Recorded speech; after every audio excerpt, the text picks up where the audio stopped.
உடம்பார் அழியின் உயிரார் அழிவர், திடம்பட மெய்ஞானம் சேரவும் மாட்டார்.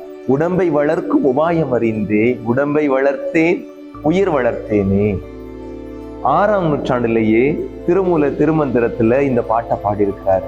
இதனுடைய அர்த்தம் என்ன அப்படின்னு சொன்னா, நம்ம உடம்ப ஒழுங்கா பேணி வளர்த்தோம்னு சொன்னா நம்முடைய உயிர் அப்படின்னு சொல்லப்படும், நம்முடைய மனம் சீராக இருக்கும் அப்படின்னு சொல்றாங்க. இதைதான் சைக்காலஜில இன்னைக்கு சொல்றாங்க மைண்ட் பாடி கனெக்ஷன் அப்படிங்கிறாங்க. அதாவது பாடியை நம்ம பெர்ஃபெக்டா மெயின்டைன் பண்ணோம் அப்படின்னு சொன்னா, ஒழுங்கா மெயின்டைன் பண்ணணும், நம்முடைய மைண்டும் ஒரே மாதிரி இருக்குமா. இந்த ப்ராக்டிக்கலா பார்த்தோம்னா, ஒழுங்கா தூங்கணும் அப்படின்னு சொன்னா நம்முடைய நாள் ஒழுங்கா இருக்கும், நம்முடைய மனசு ஒழுங்கா இருக்கும். அதே போல ஒழுங்கா எக்ஸசைஸ் பண்ணோம்னா நம்முடைய எனர்ஜி லெவல் ரொம்ப இன்க்ரீஸ் ஆகும்.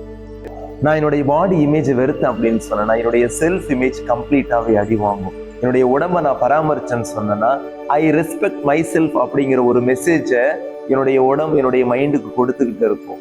உடம்பை பராமரிப்பது வெறும் அழகுக்காக அல்ல, அது உங்களுடைய உயிரை பராமரிப்பதற்காக. ஸோ இன்னைக்குள்ள கவிதை உங்களுக்கு யூஸ்ஃபுல்லா இருக்கும் நம்புறோம். நாளைக்கு இன்னும் எஃபெக்டிவான தமிழ் கவிதைகள் கலந்த சைக்காலஜியோட உங்களை சந்திப்போம். Until then, bye. Thank you.